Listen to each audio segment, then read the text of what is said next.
Hey, I'd like to welcome you to another episode of the Mission Matters Marketing Podcast, your source for all things marketing. My name is Adam Torres. You can follow me on Instagram at AskAdamTorres. Keep up with my book releases, book tour schedule, signings, all that other good stuff. Always love to connect with you there. And as always, if you'd like to apply to become a co-author of one of my upcoming books, just head on over to the website, missionmatters.com, and click on Become an Author to apply. All right, so today I have Scott Allen on the line. He's co-founder and a digital marketing consultant over at Breakthrough Dental Marketing. Scott, welcome to the show. Glad to be here. All right, and I'm excited to get into today's topic. So marketing for medical practices. I mean, I know you are an expert in that area, but just to get us kicked off, let's start off with you telling us a little bit more about what you're doing over at Breakthrough Dental Marketing, please. Sure thing. We specialize in bringing, it's pretty easy actually, we specialize in bringing more patients to your practice, be it a dentist's office or a doctor's office or plastic surgeon, things like that. That's awesome. And I like getting a specialist like you on the line here today for our audience because I always found that when I have somebody on the line that's kind of specializing in a specific niche, they usually have just a whole lot more to offer, not only to their clients, but also to the audience. So let's just jump right into today's topic. So marketing for medical practices. I mean, where do you want to start with that one? I think the main thing is we've got a unique situation where we actually have what they call in dentistry a wet finger dentist. So one of the partners with the firm is actually my personal dentist. He's a client and he's a consultant. So I think we have a unique insight into beyond just the marketing side of things, of things like how the practice operates the day in, day out, and really getting a deep dive into the business component of running a medical practice. And so, can you talk a little bit more about the challenges that the medical practices kind of face in this marketing landscape? Because there's so much out there, and they're approached quite often. I mean, can you talk a little bit more about the challenges and what people should be thinking about? Well, outside of the obvious COVID-19 situation right now, when we're in a quote-unquote normal cadence, I think a lot of normal, traditional marketing companies, going back to what I said earlier, don't understand that the lifeblood of a medical practice is a steady influx of new patients and more importantly, the right type of new patients. And we do a little bit of pre-qualifying and targeting to make sure that you can make the phone ring off the hook, but if those are not patients that are actively looking to book an appointment and schedule time with the doctor, you're not only wasting the front desk time, you're wasting the doctor's time, and you're not doing what they ultimately hired you to do, which is bring in the new patients to their practice. What are some of the nuances of marketing for medical practices? So meaning it's different, right? Trying to drive traffic with patients. Yeah, because you're looking for, like I said, the right type of patient, and you've got a lot of times the medical professionals are extremely well versed in the terminology, but something like organic search, people aren't looking for RCT or full mouth rehab or things like that. They're looking for, I have a problem, broken tooth, chipped tooth, painful tooth.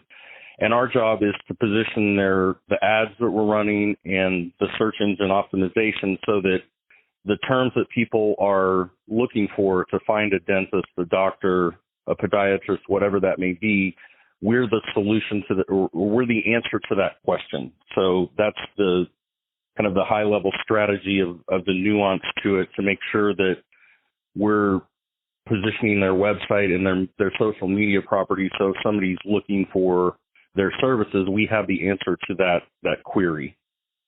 What are some of the go-to tools and or platforms that you prefer? And again, this isn't going to be a catch-all, right? Because you might use some for one client, another for another. But just some of the general ones that you prefer for driving traffic for medical practices.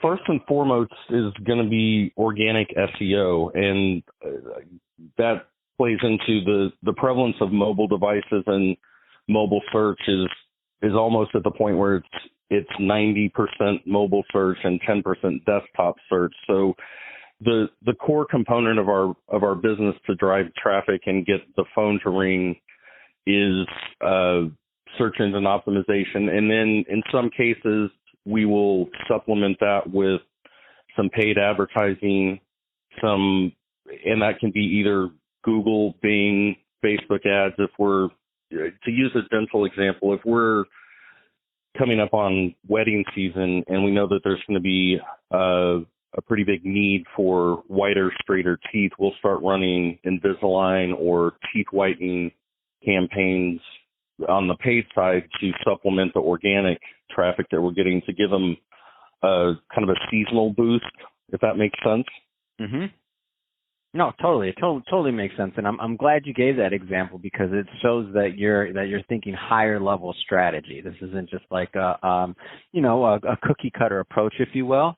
When you're doing a combination of paid and SEO and adding kind of all these things together, it's just a better experience. Does social play a role in this at all, or if so, how much? I'm just curious. It does, and particularly under the lens of reviews, because when somebody, as an example, if someone moves to a new town, the first thing they're going to start doing is researching dentists, and that's going to be sometimes driven by their... It's so true, so true. Like, you move to a new town, first thing you're like, oh man, I got a dental appointment. Comes up on your calendar reminder, and you're like, I don't even live there anymore. Dang. Yeah, so people are naturally going to go out and look and see how many reviews do they have, what type of reviews is the office responding to those reviews, and get a little bit of a snapshot of, before they pick up the phone and choose an office to call, they're going to more than likely have done a fair amount of research. So in some ways, that's almost your first appointment, that digital branding and presence online. That's awesome. So, Scott, that being said, if somebody's listening to this and they want to connect and they want to learn more, a two-part question, final question. First off, you work with more than just dentists. So that being said, first off, what are the right types of clients that you like working with, number one? Number two, what's the best way for them to reach out? Sure. We really like to work with private practice owners, and the range goes from, dentists, oral surgeons, plastic surgeons, medical spas. It's kind of we don't do anything that's automated or templated. It's all a case-by-case basis to make sure. So there's a little bit of a screening component to make sure it's a match both on our side of the fence as well as the doctor. And if you want to get in touch with me, the website is Breakthrough Dental Marketing, all one word.com, and LinkedIn would be another good place to catch me, and it's just linkedin.com/breakthrough dental marketing. Fantastic. Well, Scott, really appreciate having you on the show today to tell us a little bit more about what you're doing to help our medical professionals succeed out there. And to the audience, as always, thank you for tuning in. Hope you got a lot of value out of this. If you did, don't forget to subscribe to the podcast, leave me a review on the Apple iTunes Store. And if you're watching this on our YouTube channel, Mission Matters Marketing, definitely give that a subscribe, but also leave us some comments in the comment section. I mean, love to know what kind of projects and things that you're working on. And Scott, thanks again for coming on the show. Happy to be here. I enjoyed it.